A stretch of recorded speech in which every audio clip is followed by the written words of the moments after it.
Hello guys, WhatsApp, कैसे हैं आप लोग। मेरा नाम है अतुल श्रीवास्तव। मैं हूं commerce and English educator and career coach. दोस्तों, आज का वीडियो आपके लिए बहुत इंपॉर्टेंट होने वाला है। अगर आप भी अपने लाइफ में गवर्नमेंट जॉब पाना चाहते हैं, गवर्नमेंट जॉब में अपना कैरियर बनाना चाहते हैं, तो आपके लिए मैं लेकर आया हूं ये वीडियो। जैसा कि मैंने आपसे वादा किया है कि आपको मैं समय समय पर कैरियर गाइडेंस देता रहूँगा, नई नई बातें बताता रहूँगा, जिससे आपकी लाइफ में बहुत सारे इम्प्रूवमेंट्स आएंगे और जिससे आप लाइफ में थोड़ा आगे बढ़ सकते हैं। तो मैं ये वीडियो लेकर आया हूँ आपके लिए। आज का टॉपिक है कि इंटर के बाद कम समय में कैसे अपने कैरियर को गवर्नमेंट जॉब तक ले जाएं और कैसे कम समय में गवर्नमेंट जॉब पाएं। तो दोस्तों, फटाफट से चैनल को सब्सक्राइब कर दीजिए और बेल आइकन को प्रेस कर दीजिए ताकि आपको हमारे वीडियोस की नोटिफिकेशन मिलते रहें और आप लाइफ में आगे बढ़ते रहें। दोस्तों, गवर्नमेंट जॉब पाने का सपना हर बच्चे का होता है। हर बच्चा ये चाहता है कि उसकी गवर्नमेंट जॉब कम समय में लग जाए और वो बहुत आगे बढ़ जाए। लेकिन दोस्तों, हम लोग कुछ लाइफ में बहुत सारी ऐसी मिस्टेक्स करते हैं जिस वजह से हमारी गवर्नमेंट जॉब लगने में हमें प्रॉब्लम्स होती है या लेट होती है। तो हम क्या मिस्टेक करते हैं और हमें कौन सी मिस्टेक नहीं करनी है, इन सब चीज़ों पर मैं आज बात करने वाला हूँ। और कौन सा ऐसा कैरियर ऑप्शन है जिसे आप करके आप बहुत जल्दी लाइफ में आगे बढ़ सकते हैं। तो दोस्तों, जैसे कि अगर मैं बात करूँ गवर्नमेंट जॉब में, तो सबसे पहला ऑप्शन है कि मान लीजिए आपने इंटर पास कर लिया है, तो आपको कुछ सब्जेक्ट्स हैं वो आपको स्ट्रॉन्ग करने पड़ेंगे। अगर आपने ये सपना देख लिया है कि आपको गवर्नमेंट जॉब पानी ही है, तो आपको कुछ सब्जेक्ट स्ट्रॉन्ग करने होंगे। आज मैं जो आपको टिप्स बता रहा हूँ, ये टिप्स आप ज़रूर कॉपी में नोट करिएगा। ये आपको रियली डेफिनेटली आपको बहुत हेल्पफुल करेगा आपकी लाइफ में आगे बढ़ने के लिए। तो देखिए दोस्तों, सबसे पहला काम आपको करना है कि आपको पता होना चाहिए कि गवर्नमेंट जॉब में सब्जेक्ट क्या क्या आते हैं, और उन सब्जेक्ट के आपके पास नोट्स होने चाहिए या आपको नोट्स बनाने होंगे। मतलब आपको कुल मिला के उन सब्जेक्ट को सीखना ही होगा जिनके लिए आप गवर्नमेंट जॉब जिससे आप गवर्नमेंट जॉब पा सकते हैं। जैसे कि अगर आपको यूपी में गवर्नमेंट जॉब चाहिए, तो आपको यूपी की जो लैंग्वेज है वो हिंदी है, तो हिंदी ग्रामर आपको बहुत अच्छे से आनी चाहिए, हिंदी व्याकरण। इसी तरीके से इंग्लिश व्याकरण आपको बहुत अच्छी आनी चाहिए, इंग्लिश ग्रामर भी आपको बहुत अच्छे से आनी चाहिए। और इसके बाद तीसरा सब्जेक्ट आपका आता है रीजनिंग, चौथा सब्जेक्ट है मैथमेटिक्स और पांचवा सब्जेक्ट आपका है जीएस के अंदर बहुत सारे सब्जेक्ट आते हैं, जैसे कि हिस्ट्री है, ज्योग्राफी है, पॉलिटी है, इकोनॉमिक्स है, और इसके साथ साथ आपका करंट अफेयर है, जनरल साइंस है, जिसमें फिजिक्स केमिस्ट्री तो थोड़ा कम आती है लेकिन बायोलॉजी पे फोकस करना होता है, और करंट अफेयर है। इसके बाद खेल स्ट्रेटजी के फर्स्ट कौन है, मतलब जैसे कि first prime minister, first CM, इसके विषय में आपसे ज़्यादातर क्वेश्चन पूछे जाते हैं। तो दोस्तों, आपको अपने टारगेट को बना के चलना है। आपको इतने सब्जेक्ट सीखने होंगे। मैंने कौन कौन से सब्जेक्ट बताए।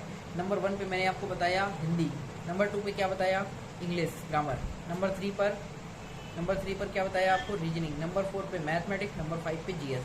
ये 5 सब्जेक्ट बेसिकली मेन मुख्य रूप से आपको बहुत अच्छे से सीखने होंगे, जिसके अंदर भी कई सारे सब्जेक्ट्स हैं तो जिन पर हमने आपको बात बताई है। अभी आपको क्या करना है, सबसे पहले हिंदी। तो मान लीजिए आपको सेल्फ स्टडी से तैयारी करनी है या फिर किसी कोचिंग में तैयारी करनी, तो मेरा एक मानना है कि अगर आप थोड़ा सा भी एवरेज पढ़ने में हैं और सेल्फ स्टडी से आप तैयारी कर सकते हैं, तो आपको कोचिंग पढ़ने की भी विशेष ज़रूरत नहीं होगी। जिसमें मैं आपको बता रहा हूँ कि सबसे पहले हिंदी, तो हिंदी आपको पढ़नी है। आदित्य पब्लिकेशन की बुक आती है, उससे आप हिंदी पढ़ सकते हैं। उससे बाहर हिंदी में जनरली चीज़ें नहीं आती हैं, बहुत सारी बातें प्रॉपर तरीके से लिखी हुई कंपटीशन की हिंदी आप आदित्य पब्लिकेशन की बुक से पढ़ सकते हैं।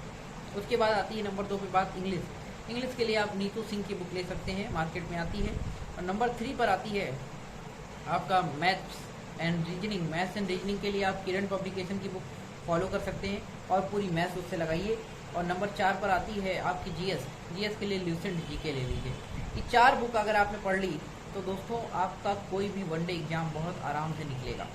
अब बात आती है कि इंटर के बाद कौन कौन से ऐसे एग्जाम हैं जिसे हम अच्छे से कर सकते हैं, जैसे कि एसएससी का एमटीएस हो गया, इसके बाद एसएससी 10+2 हो गया, इसके बाद यूपी SSSC पेट हो गया, जिसके थ्रू लेखपाल, video, revenue inspector, assistant accountant, assistant है ना, ऑडिटर, ये सारी पोस्टें हमको मिलती हैं यूपी SSSC मंडी परिषद।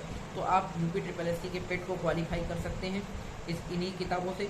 और इसके साथ साथ आप जैसे कि यूपी में पुलिस की वैकेंसी आती है, तो ये सारे पोस्ट के लिए आप अभी अप्लाई कर सकते हैं जल्द से जल्द। और एक एसएससी में स्टेनो का एग्जाम होता है दोस्तों। स्टेनो के एग्जाम में मैथमेटिक्स नहीं आती है, बिल्कुल नहीं आती मैथ्स। आपको केवल क्या करना है, इंग्लिश, रीजनिंग और जनरल नॉलेज। ये 3 सब्जेक्ट आप सीखकर आप एसएससी स्टेनो का एग्ज़ाम निकाल सकते हैं। लेकिन स्टेनो के लिए आपको स्टेनो टाइपिंग आनी चाहिए, तभी आपका, क्योंकि दूसरे लेवल में आपका स्टेनो टाइपिंग टेस्ट होगा। पहले लेवल में रिटन एग्जाम, जिसमें 3 सब्जेक्ट आएंगे, इंग्लिश रीजनिंग और तीसरा सब्जेक्ट मैथ नहीं आता, जीएस आता है, इंग्लिश रीजनिंग जीएस। और उसके बाद जब आप रिटन क्वालिफाई कर लेंगे तो दूसरे लेवल में आपका टेस्ट होगा, टाइपिंग टेस्ट, जिसे स्टेनो टाइपिंग टेस्ट कहते हैं। अगर आपने ये दोनों क्वालिफाई कर लिया तो इंटर के बाद ही आपकी जॉब लग सकती है दोस्तों। तो अच्छे से पढ़ते रहिए, मेहनत करते रहिए। ये 4-5 फील्ड ऐसी हैं जिनमें इंटर के बाद ही डिमांडिंग कैरियर आपका बन सकता है और आप अच्छे से 40 to 50,000 रुपीज़ की सैलरी पर पे आप काम कर सकते हैं। लेकिन आपको ये सब्जेक्ट सबसे पहले स्ट्रॉन्ग करने होंगे, और अगर यही सब्जेक्ट आपके स्ट्रॉन्ग है तो आप आगे चलकर पीसीएस, लोअर पीसीएस, इन सब एग्जाम में भी बैठ सकते हैं। लेकिन सबसे पहले क्वालिफाई करने के लिए हमने आपको बताया कि आप अगर आपका इतना स्ट्रॉन्ग है तो UP पेट और यूपी में कोई भी वैकेंसी आती है तो आप उसमें अपने आप को कॉन्फिडेंस फील करेंगे। हाँ, एक बात जरूर याद रखिएगा दोस्तों, जब भी आपको एग्ज़ाम निकालना हो, किसी भी तरीके का एग्ज़ाम अगर आपको निकालना है, तो एक बात याद रखिएगा, उसके प्रीवियस ईयर पेपर और प्रैक्टिस पेपर जितने ज़्यादा लगाएंगे, सबसे पहले 3 चीज़ें आपके पास होनी चाहिए। आज आपको मैं बता दे रहा हूँ। पहला, आपका कॉन्सेप्ट रजिस्टर होना चाहिए, हर एक सब्जेक्ट का, जितने सब्जेक्ट उस एग्जाम में पूछे जा रहे हैं। जैसे हिंदी हमने बताई, इंग्लिश बताई, जिनका आपका कॉन्सेप्ट रजिस्टर मेंटेन हो।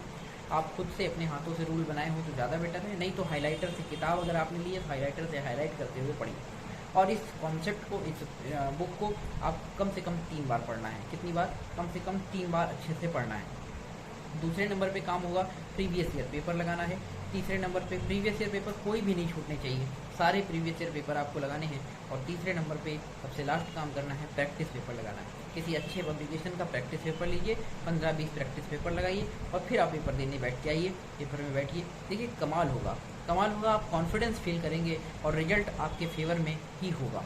ये बात, मेरी बात को मान के आप इसको फॉलो करके देखिए, आप खुद फील करेंगे कि हाँ, आपने अगर इस चीज़ को फॉलो किया है तो आपका रिजल्ट इम्प्रूव हो रहा है, आप इम्प्रूव हो रहे हैं और आपका सिलेक्शन हो रहा है, आप सिलेक्शन के बहुत करीब पहुंच चुके हैं। तो अगर आप इनको फॉलो करते हैं तो रिजल्ट डेफिनेटली आपके पक्ष में होगा। तब तक के लिए धन्यवाद, फिर मिलेंगे नेक्स्ट वीडियो में। Thank you very much. जय हिंद, जय भारत।